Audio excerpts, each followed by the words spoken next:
Olá, irmãos, a paz do Senhor Jesus, tudo bem com vocês? Esse vídeo é um acréscimo para quem conhece a pregação das duas casas de Israel. Para quem conhece, esse vídeo é um acréscimo. Eu já falei disso em vídeos passados, coisas de 3, 4 anos atrás, mas essas informações estão dentro de um vídeo muito grande, então não são todas as pessoas que pegaram ela e com o passar do tempo algumas pessoas vão esquecendo. Então, se você tem uma memória boa, você vai ver que algumas dessas coisas eu já falei no vídeo do ensinamento das duas casas de Israel. Mas eu vou trazer alguns acréscimos aqui, bem poucos, porque vai ser rápido. Depois que você conhece a promessa feita a Abraão, Isaac e Jacó, e futuramente as duas casas de Israel, aí você vai entender com muito mais precisão as cartas de Paulo e as de Pedro também. Tiago também, mas eu quero falar de Pedro hoje. Deus fez promessa às duas casas de Israel. Deus levanta os profetas para profetizar sobre as duas casas de Israel. Todos os profetas profetizam para as duas casas de Israel. Repreende o pecado atual. Quando Deus está repreendendo os pecados, ele lança promessas para o futuro, falando da glória da casa de Israel e também falando da destruição dos pecadores da casa de Israel, da casa de Judá e das nações ímpias. Tudo isso Deus fala nos profetas. Então tem que prestar muita atenção nas palavras dos profetas, porque enquanto Deus profetiza ao fim, ele usa o contexto histórico no momento certo para usar aquilo como uma figura para o tempo do fim. Já que a última semana não se cumpriu, e isso é evidente em Apocalipse, Deus deixou uma leitura profética da 70ª semana em todos os profetas. Por isso que é importante as palavras dos profetas. Entende? Então você pode compreender com muito mais precisão o Novo Testamento quando você entende as bases dos apóstolos, que eles tiraram da lei, do Salmo e dos profetas. Bom, vocês sabem, vocês que seguem o canal, sabem que eu estou falando bastante sobre esses assuntos. Olha que interessante aqui, 1 Pedro, logo no primeiro capítulo. Vou estar falando algumas coisas bem rápido. Quem tem a mente iluminada um pouquinho vai compreender o que eu estou falando. Capítulo 1. Pedro, apóstolo de Jesus Cristo, aos eleitos que estão forasteiros da dispersão no Ponto, Galácia, Capadócia, Ásia e Bitínia, eleitos segundo a presciência de Deus Pai, em santificação do Espírito, para a obediência e a aspersão do sangue de Jesus Cristo, graça e paz vos sejam multiplicadas. Aqui tem 2 versos repletos de ensinos. Eu vou passar aqui em poucas palavras, só nesses 2 versos. Pedro, apóstolo de Jesus Cristo, aos eleitos que estão forasteiros da dispersão no Ponto, Galácia, Capadócia, Ásia e Bitínia, eleitos segundo a presciência de Deus Pai. Eleitos segundo a presciência, não segundo a soberania. E vocês vão ver muitos e muitos calvinistas se esforçando o máximo para tentar fazer Pedro dizer outra coisa aqui. E zomba para lá, e zomba para cá, e traz texto para lá, e traz texto para cá, e não muda o que está escrito.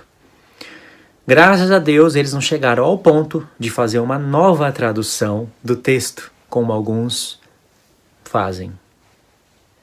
Principalmente judeus antimessiânicos. A Bíblia não adianta, eu trago todos os textos para cá. Eu não mudo isso que Pedro está falando, então eu tenho que mudar o que está escrito. Acontece isso. Mas são textos selecionados. Porque tem muitos outros textos que falam a mesma coisa do que Pedro está falando aqui. Deus tem eleitos conforme a sua presciência. Não deixou de ser soberano, não deixou de ser nada do que é. Mas é segundo a presciência, não é segundo a soberania dele. Deus não é um Deus que vai dançando conforme a música, ele apenas via e ele não podia fazer nada. Ele não operou na Babilônia, na Pérsia, na Grécia e na Roma? Ele não, tendo a previsão de tudo isso, não mudou alguns fatos? Mudou, só que ele não muda o poder de escolha do homem. Enfim, tremendo isso, né? Mas é tremendamente torcido também. Outro ponto importante... Outro ponto importantíssimo, que também é desconhecido pelo grupo dos calvinistas. Desconhecido porque eles não estudam as festas. Mas olha o que Pedro fez aqui. Um lançamento profético do dia da expiação. Verso 2, eleitos segundo a presciência de Deus Pai em santificação do Espírito, para a obediência e a aspersão do sangue, não de animais, de Jesus Cristo. Graça e paz vos sejam multiplicadas. Essa parte de aspersão do sangue, Pedro tirou do dia da expiação.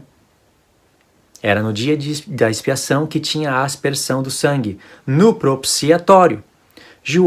Paulo, em Romanos 3, 1 João capítulo 2 e 4, lá diz que Cristo é a nossa propiciação. Em outras palavras, Cristo é o nosso propiciatório. Aquilo que se fazia todos os anos, no mês 7, dia 10, Cristo fez na cruz.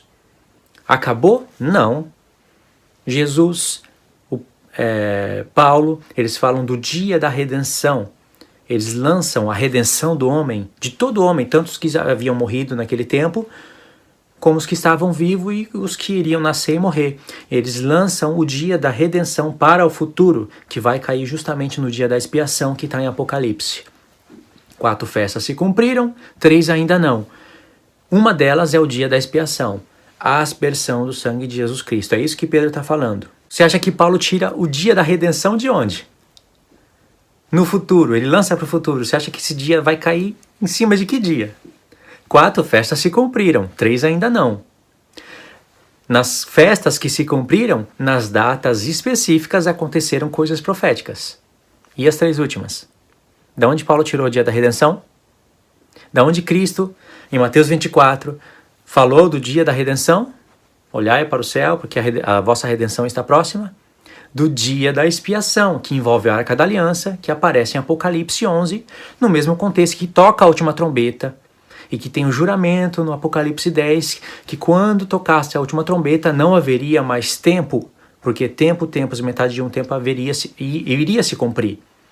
Tanto é que isso faz uma menção lá para Daniel capítulo 12 e para muitos outros lugares da Bíblia.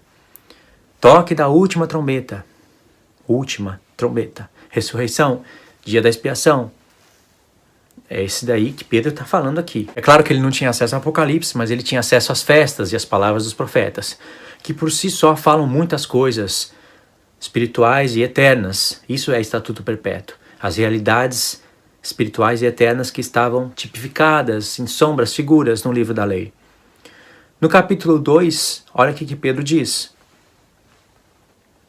Verso 1. Despojando-vos, portanto, de toda maldade e dolo, de hipocrisia e invejas e de toda sorte de maledicências, desejai ardentemente, como crianças recém-nascidas, o genuíno leite espiritual, para que por ele vos seja dado crescimento para a salvação.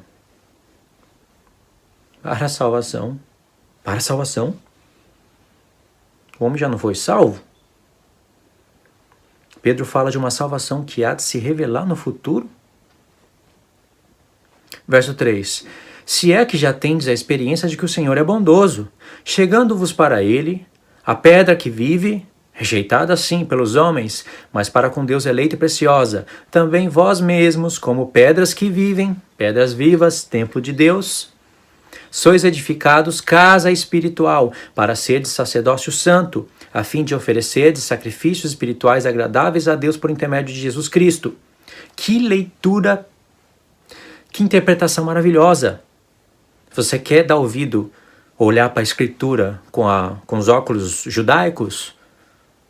Olha o que Pedro está falando. Verso 4. Chegando-vos para ele. O que acontece quando a gente chega para ele? A pedra que vive, rejeitada assim pelos homens, mas para com Deus eleita e preciosa. Também vós mesmos, como pedras que vivem, sois edificados. Casa espiritual. No Antigo Testamento tinha a palavra casa de Deus, mas aqui Pedro fala casa espiritual. E para que tinha casa de Deus no Antigo Testamento? Para fazerem os sacrifícios para Deus, com sangue de animais, sacrifícios tardes e manhãs, etc e tal, o ciclo das festas, tudo.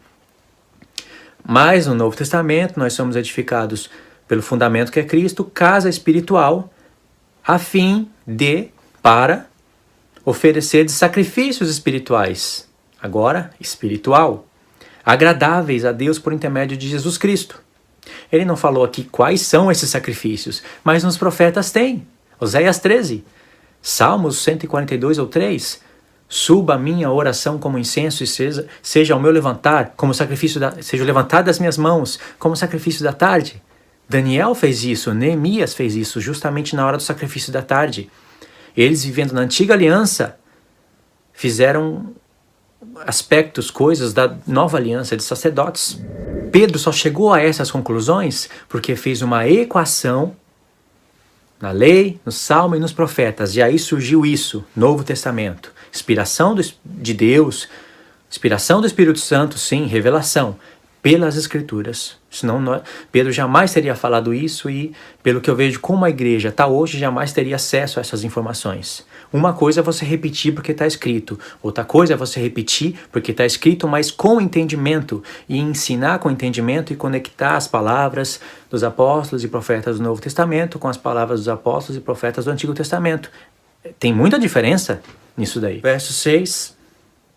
Pois isso está escrito na Escritura, eis que põe em Sião uma pedra angular, eleita e preciosa, e quem nela crê não será de modo algum envergonhado. Isso está escrito. Para vós outros, portanto, os que credes, é a preciosidade, mas para os descrentes, a pedra que os construtor. Mas para os descrentes, a pedra que os construtores rejeitaram, essa veio a ser a principal pedra angular, e pedra de tropeço e rocha de ofensa. São estes os que tropeçam na palavra, sendo desobediente para o que também foram postos. Olha, Pedro dizendo aqui que homens foram postos por Deus para ser desobediente. E Deus vai julgar esses homens com justiça. Porque eles poderiam ser obedientes, mas não foram, porque Deus pôs eles para tropeçar na palavra. A palavra diz, arrependei-vos, mas Deus colocou um tropeço para eles tropeçarem. Bonito, né? Esse vômito sai da boca do Augusto Nicodemos, Hernandes Dias Lopes. Talvez agora vai começar a sair da boca do Paulo Júnior. Lindo, né? Imagine esses homens no tribunal de Cristo para julgar as nações. Porque Paulo fala que a igreja há de julgar o mundo. Imagine o seu pai e a sua mãe podendo ser salva, ou seu filho, podendo ser salvo, mas Deus não escolheu. São esses os que vão tropeçar na palavra, talvez rejeitar a Cristo. Deus vai colocar um tropeço na vida deles, vão tropeçar para que foram postos. E aí Deus vai colocar a igreja para julgar essas pessoas. Você poderia ter sido salvo, mas não foi. Por quê? Porque você fez más obras. Mas por quê? Porque Deus colocou você para fazer essas obras. Como? Um tropeço na sua vida. E aí, a justiça eterna, predita em Daniel 9, a justiça eterna vem sobre a terra. Eu tenho certeza absoluta que nenhum calvinista vai se assentar no trono de Cristo. Porque ele ia ser um trono de injustiça, um tribunal de injustiça. E eu não torci nenhuma vírgula do que eles falam. Pode ser que eles não falam isso assim. Alguns falam, eu já vi. Outros não falam, mas a conclusão é essa. Vamos pegar a parte 2 desse vídeo. Na parte 2 eu finalizo. Sempre fazendo vídeo em 2 partes. Ainda não consegui treinar para fazer em uma parte só. Porque eu sempre falo alguns assuntos a mais, tá bom? Parte 2, próximo vídeo.